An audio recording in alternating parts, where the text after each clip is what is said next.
മഴയൊക്കെ ആകുമ്പോഴത്തേക്ക് നമ്മൾ ഫിഷ് പെട്ടെന്ന് ഡെഡൊക്കെ ആവുന്ന പ്രവണത നിങ്ങൾ കാണുന്നുണ്ട്. അപ്പം അതിനുള്ള മെയിൻ ഫസ്റ്റ് റീസണാണ് pH, രണ്ടാമത് TDS, മൂന്നാമത് EC. ഇങ്ങനെയൊക്കെയുള്ള കുറച്ച് ഐറ്റംസൊക്കെ ഉണ്ട്. അപ്പം അത് തുടക്കക്കാർക്ക് ചിലപ്പം പറഞ്ഞാൽ മനസ്സിലാവണമെന്നില്ല. അപ്പോൾ ഇത് ഒരു നോർമലാണെന്ന് പറഞ്ഞാൽ അത്ര നോർമലല്ല. ഇതൊരു കറക്റ്റ് ഗ്രീൻ കളർ വന്നു കഴിഞ്ഞാൽ ഓക്കെയാണ്. നമ്മൾ പലയിടത്തും ചെക്ക് ചെയ്യുമ്പോൾ റെഡ് വരുന്നുണ്ട്, പിന്നെ ബ്രൗൺ കളർ ഷെയ്ഡ് കയറി വരുന്നുണ്ട്, പ്യുവർ യെല്ലോ കയറി വരുന്നുണ്ട്, ഗ്രീനും കയറി വരുന്നുണ്ട്. ഗ്രീനാണ് ന്യൂട്രൽ വരുന്നത്, ബാക്കിയൊക്കെ അസിഡിക്കലാണ്. അസിഡിക്കൽ വരുമ്പോഴത്തേക്കാണ് ഫിഷ് പെട്ടെന്ന് ഡെഡ് ആവുന്നത്. അപ്പോൾ നമ്മളിപ്പോൾ പെട്ടെന്ന് ഈ വെള്ളമൊക്കെ മാറ്റുമ്പോഴത്തേക്കൊക്കെ പറ്റുന്നതാണ്.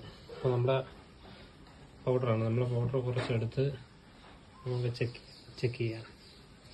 ഓക്കെ, ഈ ഒരു ഷെയ്ഡ് നമ്മൾ മെഡിസിൻ ഇട്ട് കൊടുക്കുന്ന കാര്യം എന്ന് വെച്ച് കഴിഞ്ഞാൽ ഈ കളറിലൊക്കെ ഫിഷ് എപ്പോഴും കിടക്കില്ല, ചത്തുപോകും. ഈ കളറായാലേ pH വ്യത്യാസം വന്നു കഴിഞ്ഞാൽ ചത്തുപോകും. അപ്പോൾ നമ്മൾ മെഡിസിൻ ആഡ് ചെയ്യുമ്പോഴത്തേക്ക് കളർ വ്യത്യാസം വന്നുണ്ട്. അപ്പോൾ ഈ കളറ് നമുക്ക് ആവശ്യമാണ്. ഇത് ഇച്ചിരി ഓവറാണ് ഇപ്പം, കാര്യം നമ്മൾ പൊടി ഇട്ടതിൻ്റെ അളവ് ഇത്തിരി കൂടി പോയതുകൊണ്ടാണ് ഇച്ചിരി ഓവറായത്. കറക്റ്റ് ഗ്രീൻ കളറ് വന്നു കഴിഞ്ഞാൽ ഫിഷ് നല്ല ആക്റ്റീവ് ആയിരിക്കും, പെട്ടെന്ന് ഡെഡ് ആവത്തില്ല. നമുക്ക് ഈസി ചെക്ക് ചെയ്യണം. പിന്നെ മഴയൊക്കെ ആയതുകൊണ്ട് നമ്മൾ തണുപ്പൊക്കെ കൂടുതലാണ്. അപ്പോൾ തണുപ്പത്തും ഫിഷ് പെട്ടെന്ന് ഡെഡ് ആവും. കിണറ്റിൽ വെള്ളത്തിൽ മഴവെള്ളം വീണ് കഴിഞ്ഞാലും pH കുറയും.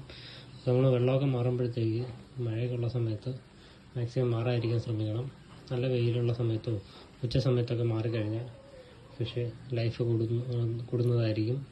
പിന്നെ കൂടുതൽ ഫുഡൊക്കെ ഇട്ട് കൊടുത്താലും ഫിഷ് പെട്ടെന്ന് ഡെഡ് ആവുന്നതായിരിക്കും. മഴ സമയത്ത് മാക്സിമം ഫുഡ് അവോയ്ഡ് ചെയ്യാൻ തന്നെ ശ്രമിച്ചാൽ മതി.